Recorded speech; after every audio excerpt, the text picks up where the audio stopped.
everybody. This is Jake Stenziano, host of the Wheelbarrow Profits Podcast, here with my co-host, the multifamily mentor, the coach, the chef, the father of six, the best-selling author, the G-Daddy, Gino Barbaro. Gino, how's it going? Mr. Stenziano, it's been a rough week. You want Florida next week. Dude, you want to talk about rough? Listen, I got my Father's Day gift today, and it was a surprise at this indoor skydiving thing. And I think I'm pretty sure I was concussed. I had a cup of coffee after. I'm here now, and we got the Thor Daddy coming. So I'm super pumped about that. So today's guest is Thor Conklin. Thor is the host of the Peak Performers podcast, serial entrepreneur, built tons of multi-million-dollar businesses. And we're going to learn some stuff today. We're going to talk about scaling. We're going to talk about how to make our companies as profitable as possible. So without further ado, Thor, welcome to the show. Thank you very much. Looking forward to it. As a matter of fact, I'm from Jersey, so I really appreciate the accents. Okay. Well, no attitudes here, just accents. No accents, attitudes, or anything. I feel like I'm back home, so that's good. I like it. Well, let's get this thing kicked off. Tell us how you got started as a profitability coach, because it sounds like something everybody needs, and I want to learn more about this. Yeah, as a result of unprofitability. We don't like that. We like the green. I know, but usually we shift and we move into directions after we've had massive pain, and that's really what it was for me. I had a business that I purchased in 2008. I literally signed the paperwork. It was a manufacturing company. We did our manufacturing over in Asia, and we sold throughout the United States. And I think I signed the paperwork. On the same day I signed it, the U.S. decided that we were going into a recession. So it was like great timing, If you want to go into business, figure out what Thor's doing and just do the opposite. That's the way it felt in 2008. And I just struggled. I struggled with it over and over again. I kept pivoting. I kept changing things. I kept getting ahead of a market, and then the market would catch up. Things would change. And it was just really frustrating. I had a business that was doing almost $3 million a year, and a small business, but I couldn't figure out how to produce consistent profits. And I'm part of an organization called the Entrepreneurs Organization. It's a worldwide organization of entrepreneurs. And I found so many of my co-members going through the same thing. It's like on the surface, yeah, they're doing 15, 20 million, and they're just trying to figure out how to scrape $100,000 out of a thing. And I'm like, this is ridiculous. What is going on? What separates those companies and those individuals making money and those just trying to figure it out? Wow. So it sounds like you met my pain, because back in 2008, I was in the restaurant, and restaurants are notorious for 4% net. So if we're doing $1.5 million, so if you're doing 4% net, you're jumping out of your seat. You know what I mean? And it's like working 60 plus hours a week, taking all that risk and making 4%. To me, it was an insane thing. But when you grow up in the business, that's what you get used to, right? Yeah, it's crazy. It's funny because right before I bought this business, I had a contract on a restaurant. And I looked at it, I went through my due diligence, and I realized that I have to work there for 5 years, and then I could break even. I was like, that sounds like slavery. That's crazy. Yeah, exactly. So I figured, hey, manufacturing was a much better way to go. So what did you do after the manufacturing? You sold that business. What was the next venture you got into? I started Peak Performance Group. And it was all around taking my background. My first company we were an advisory firm for private equity firms. When they were getting in and out of deals, we were advising them on the risk profiles. And from that, I had the opportunity to look at so many different businesses. And, it's just, let's face it, there are some businesses you just don't want to be in. Amazon today just announced that it purchased Whole Foods. Yeah. I mean, great company. But you have no idea, or some might on the show, that how thin margins are in the food and groceries. I mean, it's ridiculous. There are some industries that I just don't have any interest in ever getting involved with, but I've got clients, I've got prospects that are in those and are trying to figure out, what do I do? So it was really just a yearning to take what I learned personally from a profitability standpoint and the lessons I learned and the answers I found, and couple that with my diverse business background that I created Peak Performance Group. So let me ask you, what do you think, if you can highlight some of the similarities between businesses? Because I have a partner who seems like he understands businesses really well, and he really chunks it down to income and expenses, whether it's food, whether it's restaurant, whether it's retail. What similarities do you see amongst the whole business spectrum? Well, look, you've got to have somebody that's the visionary, the leader of the organization. You've got to have a very strong sales and marketing group. You've got to have somebody delivering the product, and you need someone that's taking care of the finances. Those are really the four areas. Everything else is, kind of interchangeable. And a lot of times, the entrepreneur is that visionary, right? And they're not very good at sales or marketing. And they think that the people, you build it and they will just come. Well, it doesn't work that way. You've got to have a strong sales team. If you have a strong sales team, but you don't have any financial management behind it, whatever comes in the front door just goes out the back door. One of the craziest things, we've all heard this, pay yourself first. We've been taught in school, right? It's income minus expenses equal profits. I think that's BS. It should be revenue minus your profits equals your expenses. Start taking out your profits. Start taking that out first. Pay yourself first, and what's left over, run your company. Because let's face it, if you've got $1 million in the bank, right, that's not being used for anything, you go, okay, I got a lot of money. I'm going to use it for X. I don't really care. Let's make the office a little fancier. We need some better office space. But if you got $2 in the bank, what do? You know what? Let's just work on cardboard boxes out of our garage. Makes total sense to me. What do you prefer to work with? New business owners or currently businesses that are churning and struggling? Yeah, no. It seems, to answer your question, no, not new businesses. It's just I'm not set up that way. Mm-hmm. My real zone is, you got to be doing at least $1.5 million in revenue, and my largest client's got just north of $100 million. So it's businesses, but it's got to be somebody that's struggling, right? I mean, if you're not struggling, why bring somebody in? Everything's going great.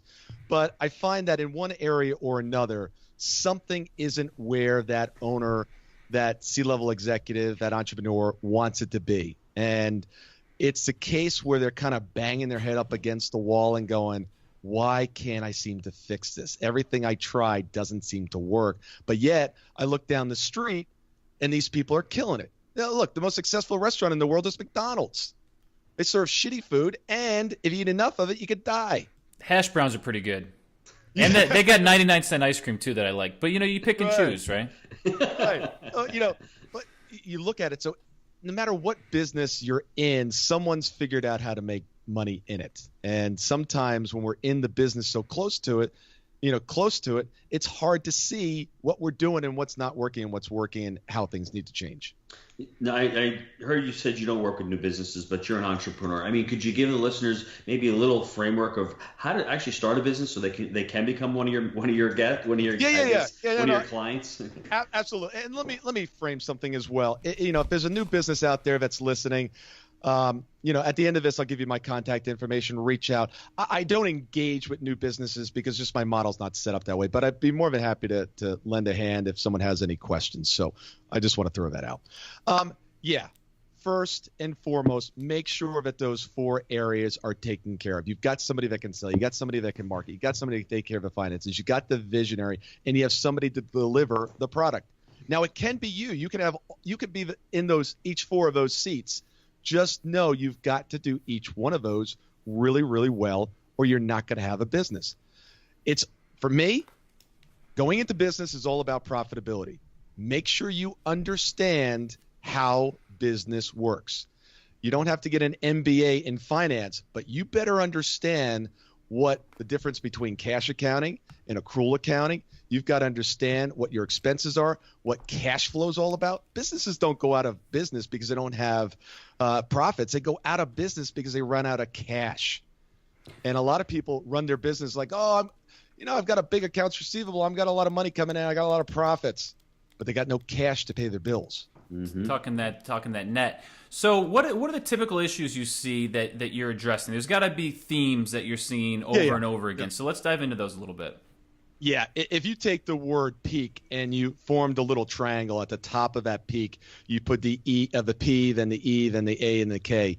At the base, you've got to start out with knowledge.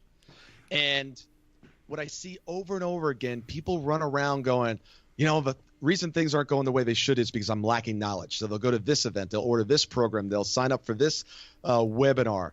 and they're on this constant search for knowledge. Now, knowledge is very, very important. You need to educate yourself and continue to do that. But generally what happens is if they're not getting the results that they need, I find the majority of the time they have no accountability, and that's the A. They've got to be taking massive action, and they've got to be accountable to somebody. Find someone that's going to hold you accountable. Next is the execution piece. You can have the knowledge, you can have the accountability, but if you're not executing on it, nothing else matters. And the execution comes down to generally a psychology that the owner, the executive has that is preventing them from moving to the next level. 20% of the time it's strategy. They're not using a calendar. They're not managing their time. We can go on and on with strategies. But generally, it's the psychology. It's something that's keeping them back that they don't see.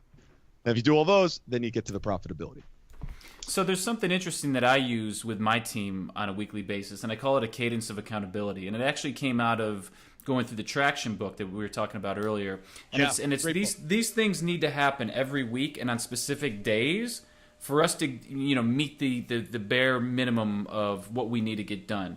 And so it's little reminders, little one-on-one sessions that we have to make sure these things are being done and then essentially being executed. So the stuff that you're saying is kind of right in line with how we run the management arm of our real estate business. So I appreciate that. Yeah, business is not that sexy. It's about doing the blocking and the tackling over and over and over again and measuring the results. Having a scoreboard that you're able to look at, everybody can look at and go, okay, how are we doing here? What's getting in the way? What do we need to work on more? It all starts up front with that offensive line, right? It does. It does. Yeah. As a matter of fact, everybody I work with, they've got to implement out of I don't think it was Gino's work. It was Gazelle's, where it's called a huddle. And it's literally just a 7 to 10 minute meeting a couple times a week. You can actually do it every single day where you just get the team together and go, okay, what's going on? What's most important today? What's your number one priority? Great. Anything getting in the way? Do you need anything else from anybody at the table to make it happen? Great. Boom. Next. Boom. And you know what it does? It eliminates all this back and forth in email, and it takes away the clutter, and it defines what's going on. And then you as the leader, if Bobby goes, the most important thing for him to do is finish his, order his new desk chair. You might say, whoa, Bobby, you've got to get that report to me. I need that by 1:00 today. Oh, yeah. Okay. Yeah. I forgot about that.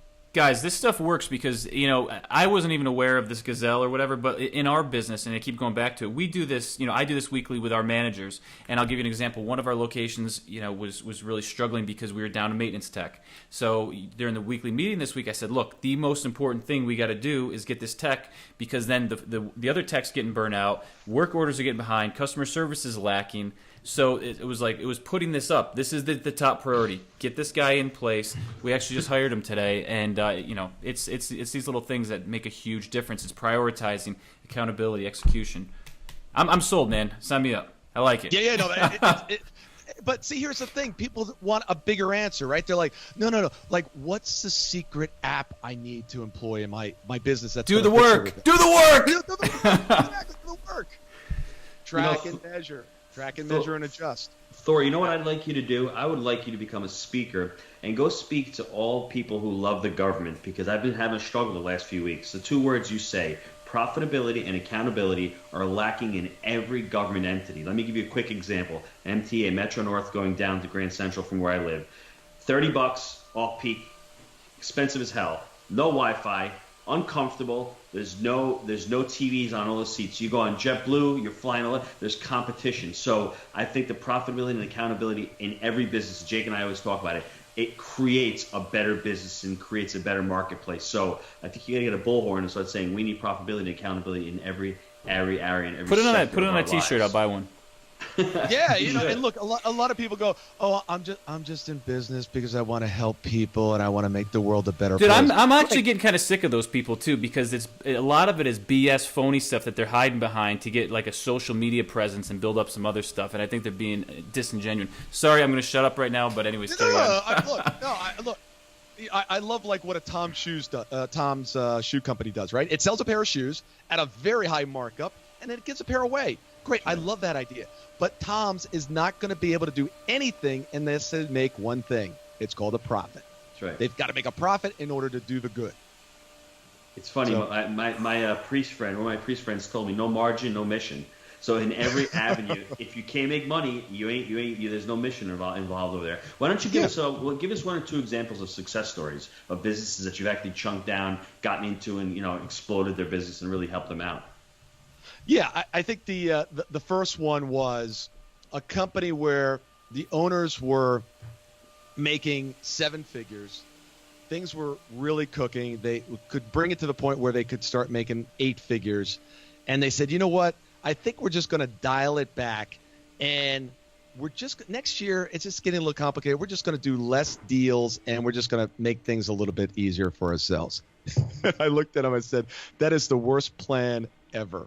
Congratulations. That's the worst plan I've heard all year. And I'm like, what do you mean? I said, have you two looked at yourselves in the mirror? There is no way when September rolls around and you've got more deals on the table, you're going to be like, I want more. I got more. And you're going to do exactly the same thing. I said, what is your objective? What are you trying to do? They said, well, we really just don't want to be working as hard anymore. I'm like, great. Hire some people. Hey, there you go. I'm sorry. Jump in anytime. That's what I said. I screamed the same way. Start owning the business. Yep. Business. Most people call themselves business owners. It's BS. Their businesses own them because they haven't figured out how to make enough profits to bring in the right management team so they can step aside. Look, I own Google. I own Amazon. They've never called me to come into the office. Ever. But I own them. I've got someone working for me. Now I'll have a very, very, very, very small piece of it, but you get the idea. That makes sense. Become a business owner. So with them, they got the right team in place, and they'll probably do close to 150 million this year. Nice. So, yeah. So it's about stepping in. Another one couldn't figure out how to eliminate a toxic employee. It was their best person, quote unquote, their best person. What they thought they were hanging on. It's like, I need this person. I can't lose this person. I've got to do everything I can. And basically, the boundaries were blurred. This person was taking advantage of the organization and was a cancer in it. And as soon as we could get them to take the steps to eliminate that person, business shot up. So how do you do that? There's a lot of fear around that. I mean, I guess you've got a lot of there's a lot of life coaching going on here because I'm sure that you really have to break down. Those are all energy blocks. People having those blocks of energy where they're like, I can't do it. It's an assumption. Limiting belief. How do you get them to that point? How do you get them to that point? Yeah, there's a couple ways. It's my favorite technique is I put up a barrier to the left and I put up a barrier to the right. And first I find out where they want to go and make sure that I'm in agreement with where they want to go is going to be in their best interest. Sometimes people want to go a certain way. It's like, let's rethink this before. But if I agree and they agree, I wanted to get to this, and we all agree that's a great idea. That's good for you. It's good for your family. It's good for the business. It's good for the employees. It's a win-win-win-win. Great. Now let's put a barrier to the left, a barrier to the right, and then I'm going to get behind you, and we're going to start to build up some pain, some fear of what's behind you, not what's in front of you. And I'll find out what that leverage is and kind of move that closer to them. And then as they kind of move off to the right, you bring in ideas, techniques, and strategies that, whoa, hold on. If we go this way, this is going to happen. So in short, what you end up doing is you creating fear on the left, right, and behind, and that the only thing that doesn't seem that fearful, although there's uncertainty about what's to come in the future or ahead of you, it's a lot less scary than the things around you. So that's one technique, but it's about finding out what they want. Many times it's a dual, they're double bound. In other words, I'm damned if I do, I'm damned if I don't, but they don't understand what's preventing them from moving forward. They may have a belief system where, you know what, I don't deserve this success. If I become successful, people will not like me anymore. Because in 8th grade, when I did X, Y, and Z, I lost my best friend because he was jealous. So there is a lot of psychology that gets into. I want to find out, why are we doing what we're doing? Why are you not taking the necessary steps? That's why I say most of the time it's psychology. It's not the strategy. No, I was just gonna say, Thor. I want to drill down a little bit more on the common issues. Like, there's got to be like 2 or 3 that you see with a lot of businesses that the folks listening to the show are going to resonate with, and they're going to say, that's me. Yeah. So number one that I find across the board is that people have little to no procedures. They wing it, and I'm talking large companies just kind of wing it. Culture, zero culture. They don't understand who they are. They don't understand how people are to act. Any of my companies, my culture is the same across the board. And the acronym is URPC bar. If you work for me, urgency, the right thing, problem solver, communication, doing your best, you're accountable, and you respect others the way you want to be respected, has to be part of your core value system. Because I can't teach you values. I can teach you the systems. I can teach you the way to do your job, but I need people that think that way. If you think it's okay to get around to it when you get around to it, if you think it's okay to communicate with a client when you want to and don't get out in front of things, you're not a good fit for me. And I know it right away. Or anyone. Most people don't understand what their companies stand for. Yeah. So they stand for nothing, and they allow everything. So culture's a huge one. Systems, culture, I see across the board. They've got the wrong people in the wrong seats. Is another huge one, and they're not spending the time to really track and measure and hold themselves accountable. They're just and. I probably go on for a year on this stuff. The other one is they're reactive. They're sitting there and they're waiting for things to happen as opposed to leaning into things. And I work a lot with men. I have women clients as well, but I tend to resonate a little bit better with men because for some reason society has emasculated men, and they bring that same emasculated energy to work, and they get up to lead the organization, and they're like, today, Bob, could you do this? I'm like, come on. I mean, you are the leader of this organization. Step up, say what needs to be done, and get it done. Take control of that bull. Take action. Take control. Take control of it too. I'm sorry. No. You see, part of the problem what you're talking about is nobody's taught this in school. We're all mom and pop owners. We all start out in school by going, hey, I opened up a business. I'm doing okay. But nobody has any idea what a system is or a procedure or having a mission statement written out. Yeah, who's teaching this in school? Right, yeah.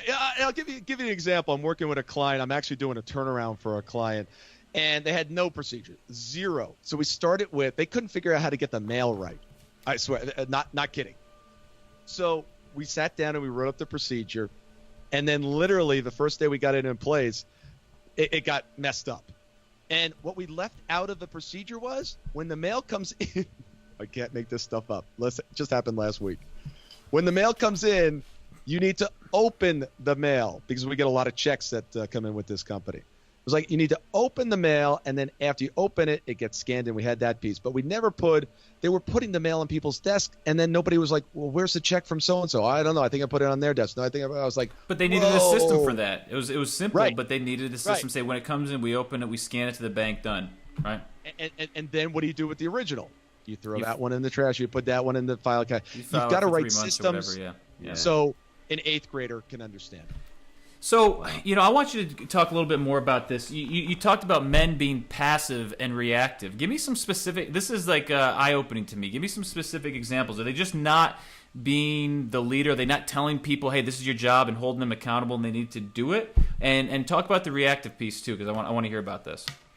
Yeah, well, I'll talk about the reactive piece first. Okay. I have a theory or a process or a visualization is I want my leaders leaning in. I drive motorcycles, and I have a Cruiser Victory Vegas, and it's got no fairing on it. And at 70 miles an hour, if you're sitting up on that bike and you're not leaning into the bars, you're just getting blown to pieces. It's just whacking you in the chest and you're just getting beat up. But as soon as you lean into it, the wind actually comes at 70 miles an hour. It lifts your body up, and you're almost like on a pillow of air where it's pushing you up and you're leaning into it, and it's effortless. And what happens is in business, I see so often the leaders are sitting there standing straight up or leaning back a little bit, and issues are coming to them left and right. It's like, I don't want to deal. They're not being proactive on things. They don't have a plan. Their plan is, how do I go into the office and survive to the end of the day? People checking emails every single, minute of a day. That's ridiculous. Stop checking emails. Why am I going to disrupt my day, my process, my plan to listen to somebody that's shouting at me? Half the time, they're just trying to sell me something. I don't even want what they're selling or what they're saying. You process email. You do that a couple times a day. That's it. You don't look at it. You don't check it. You process it. I'm sorry. I could get a side note on that all day long. So it's about going and running your plan. Otherwise, somebody else is going to run your plan. So that's the leaning in piece. As far as the emasculation, got a client out on the West Coast, huge real estate brokerage operation, and the CEO has this continued history of just ending up on the wrong side of deals. It's like this deal goes and he ends up getting the short stick, and then this one, and finally he came to me. He goes, I don't understand why all these people I run into, why everyone out there is like this. I said, no, they're not out there like that. You're out there like that. You are allowing this to happen because you haven't stepped up and taking control of the situation. You've been playing with the big boys, and they've been killing you. And it's a shame. This guy is a very highly educated, very smart, very well-paid executive. He's actually the president of his company, doing over $1 billion a year, and still finding himself. So, literally, what I told him, I'm not quite sure what the rating on this show is, but I said, reach down, grab yourself, and take a hold. And remember who you are. And when you get into the office on Monday morning, I want you, the first thing you do is reach down, give a little grab, and make sure that you know that you're the guy in charge. Give him a shot of testosterone too. Exactly. And I said something's interesting that's going to happen. After you start leading like the way you're supposed to lead, you're going to find that things appear to be a little bit larger than they were the week before. I said, I don't know how that happens. I'm just telling you, it happens. Well, likeness attracts. So like attracts. So if you're a victim, you're going to attract other people who are victims. But if you project strength and intelligence, you're going to attract those kinds of people. Yeah, so yeah. I mean, when you're young, you don't realize that, but as you get older, you're just like, wow, that makes total sense. So yeah, and I want to give it to say this guy wasn't a complete wimp. This guy was not an ineffective manager. He was just in a position where he would control and this is an interesting distinction that I like to work with a lot of my clients.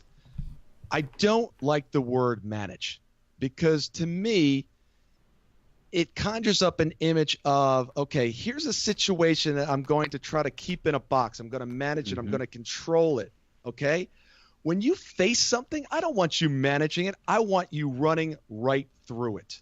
I want you to take it on head on. When someone on your team calls and says, I think we got a problem with XYZ client. I don't think anything's going to happen, but I just want to tee it up because it might happen. That is not code for sit by the sidelines and wait to see what happens. That is, let me get on a plane, let me get on a phone, and let me attack this problem and go through it. That's great. I like that. Jay-Z said, I hit the fork in the road and I went straight. That's what I think we're talking about right now. Yeah, absolutely. Absolutely. Thor, you've been in business for like the last 10, 12 years when you first started out. How did you see technology being used, and how do you help your clients use technology, I guess, now? Because the internet's changed everything. You don't need 100 people on the payroll. You don't need editors and staff, and you can really cut down. How are you using technology? Yeah. I am kind of old school. I started my first business 18 years ago, and I try to take I try to boil technology down to the simplest form. Email, Evernote, Dropbox, automation, dictation while I'm traveling. But I use Trello as well. But I actually go the other way, and I'll explain why. I find so many of my clients want to outsource and use technology to eliminate everything that they have to do.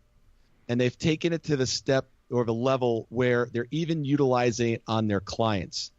And what I'm noticing is a disconnect with their clients.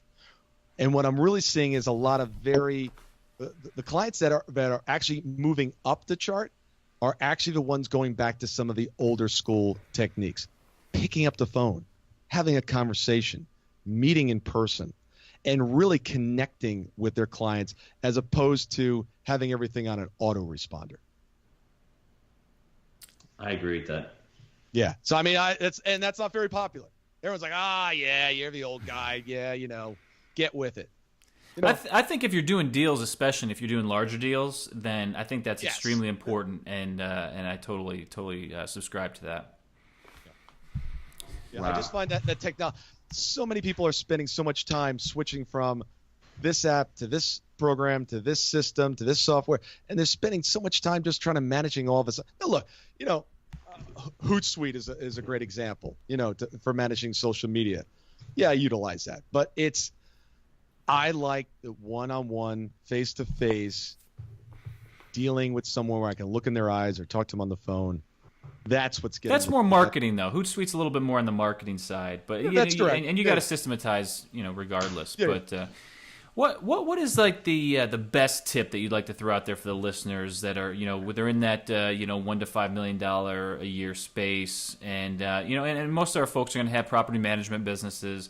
They're probably struggling systematizing. They're probably struggling with those one or two managers that they think they're dependent on. What's the best advice you can give to these folks? That's so funny. I'm actually doing a turnaround for one of those, and spending quite amount of bit of time doing that. And I'll answer that, but I also want to give something out to the listeners that I think will be helpful. On the property management side, I find that there's such a disconnect of who the client is. You've got the owner of the properties, but the tenants are the ones that are paying the bills. And I see so often that the tenant almost becomes the wrong guy, the guy that's causing the issues, and the good guy is the owner. And I've been working with actually, I've got a couple of clients in this space, is really starting to figure out how to form the relationships with the tenants. You've got it with the owners. Figure out how to do it with the actual tenants, and creating and training your property managers to actually work in a way that is influencing and working with, not being the guy on the other side of the table. So that's made some of the biggest impact and the biggest change in some of my property management folks. But I want to give you a strategy that I think is really, really important. This is something that I found about 4 years ago, and I'd started this probably about 10 years ago, and I was looking for a system that would enable me to go from where I was to where I wanted to go on a consistent basis. And I was actually on the train in Atlanta airport, and I saw this map right there on the subway system. And in Atlanta, you've got these terminals. You've got the A terminal, B, C, D, E, and F, and they also have a T gate and a B, which is baggage claim. And if you take the F gate, it's figure out what you want. Wherever you want to go, figure out what that end game is. E is make sure you establish an efficient and an effective plan, because you can't do anything unless you have both of those. Make a decision. And then after making a decision, there's a next step, which is actually committing to it. And I see so many people fall down between these two steps. They think they're actually committed, but they're not committed. Years ago, I wanted to go skydiving because I was afraid of that feeling of falling. So I said the best way to do that is just go skydiving. And I did. I booked the reservation. I went to the airport. I got on the plane. I went up in the air. I had the guy strapped to my back. But up to that point, I just decided. When we finally jumped out of the plane, or he actually pulled me out of the plane, I was committed. There was no going back. And so often I see people that are interested in success, interested in this, but they're not truly committed to it. So there's an additional step there.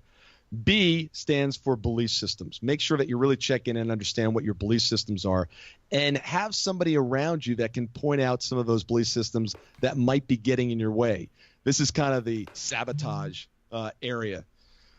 Next one, A gate, is actions. Actions and accountability. You got to be taking massive actions, and make sure you got somebody that's going to hold you accountable. And what's really interesting in the Atlanta airport, at the next gate, which is the T gate, which stands for time and tracking and measuring, is you see people get off the train early because they think they're already at baggage claim. They get off and they look around. It's like, wait, this doesn't look like baggage claim. The doors close and the train leaves. And in business, so often we're distracted by that shiny penny, that new opportunity, that bigger deal. And we literally take an affair or step aside from our main business and seek this other deal, only to find out that we just didn't give it enough time. You know, when you plant the seeds in summer, you've got to water them, you got to have the sun come out, and then in the fall we can harvest the crop. It doesn't happen, instantaneously. Time is part of the process. And then, of course, the last one's baggage claim. That's where you pick up your bags of money, bags of whatever you set out to accomplish. That's where you pick it up. But you've got to go through that entire step. And there's a lot of philosophy going around nowadays. It's like, Think and Grow Rich. Great book, by the way, but you've got to do a little bit more than just think. You've got to take some action. You've got to be committed. You've got to have a plan. You've got to be accountable. And everyone's kind of looking for the shortcut. You've got to stay on the train, go through the entire process. So on a personal success note, what is your best habit for success? I wake up every day at 4:59, except on the weekend. So during the week at 4:59. So I'm up early. I'm in bed late, early as well. But the number one success ritual that I have is what I call micro commitments. And what I figured out for myself and figured out for others is every single one of us can keep a commitment for the next 5 seconds. If I said to the three of us, stop breathing, we could all do that for 5 seconds. We can't do it for 5 hours. And we try to make commitments that last much longer than we have the willpower or the stamina to keep up with and to see through. So every day I set a set of commitments that I'm going to do for the day. I'm going to do this. I'm going to do this. I'm not going to do this. And I'm only going to commit to that for the next 12 hours or however long I'm up. And tomorrow I can do anything I want. But today I'm going to eat healthy. Today I'm not going to drink alcohol. Today I'm going to get these 3 projects done before my head hits the pillow. And of course, when I first started doing it, I put way too much in there. I think I got to bed about midnight that night and said, okay, maybe it takes a little bit longer to do things than I thought. But as soon as I did that, unfortunately. I know, right. But as soon as I did that and I started implementing this, it was a complete game changer. Think about it. If you're a husband or a dad and you made a micro commitment every single day to love your spouse, your girlfriend, your kids to the absolute highest, and you're going to do everything in your power to love and adore and take care of them, what kind of results is that going to produce in 30, 60 days, let alone months? And in business, it's about doing the small things over and over and over again and forming the habits, because I'm all about taking things out of willpower and stamina and driving them into habits to then form addictions and obsessions and things that automatically happen. It's like going to the gym, right? When you first start going to the gym, it's like, oh, I don't want to do this. I don't want to do this. And pretty soon you wake up one day, it's just your identity. It's like, what's going on today? I'm going to the gym. Why? It's just who I am. And with these micro commitments, it's a short little commitment. It's only 12 hours. Everyone can do them. And it starts to stack on itself. It's like, you know what? I committed to doing that yesterday and I got it done. And tomorrow I can do anything I want just today, I'm committing to this. Hulk it out, brosif. What book are you recommending to folks these days? The One Thing by the guy that started. I think that's the contender, Gino. I think that's the one we hear the most. Yeah, I think Get Up Early and Read the One Thing. If you do that, you've listened to all our shows, man. We get both of those so much. No, but it's good though, because success leaves clues, right? So it's absolutely. Traction by Gino. Is it Wakeman? No, Wickman. Gino. Yeah.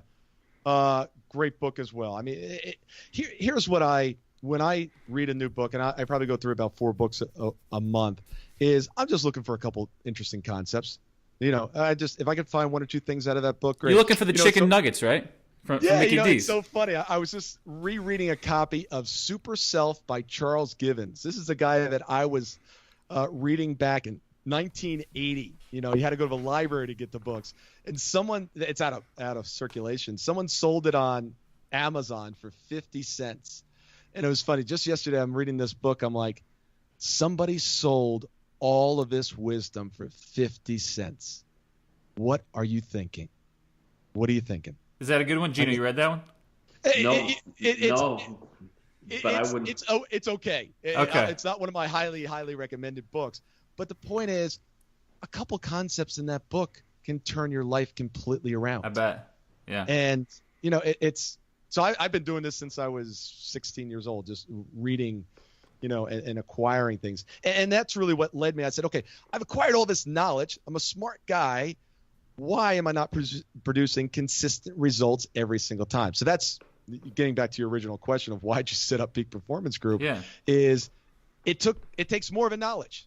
It's not a lack of knowledge. It's a lack of execution. And I've identified 85 things that get in the way of execution. I was shocked. Once you get it all done, you got the systems in place. Everything's good. You got your mindset in place. And you start executing, there are 85 things that can get in the way. Probably more than that. Yeah, there probably are more than that, right? In other words, the odds are stacked against you. Sure.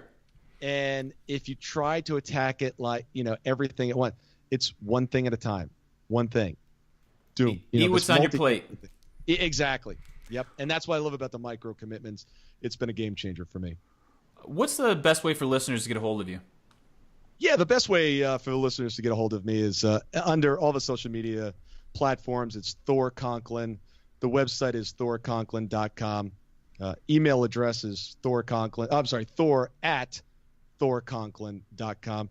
And as a special gift to your listeners, if anyone's in business out there, C-level executive included, if you're struggling with something and you just can't seem to get over it, you've tried different things and you just kind of bang your head up against the wall.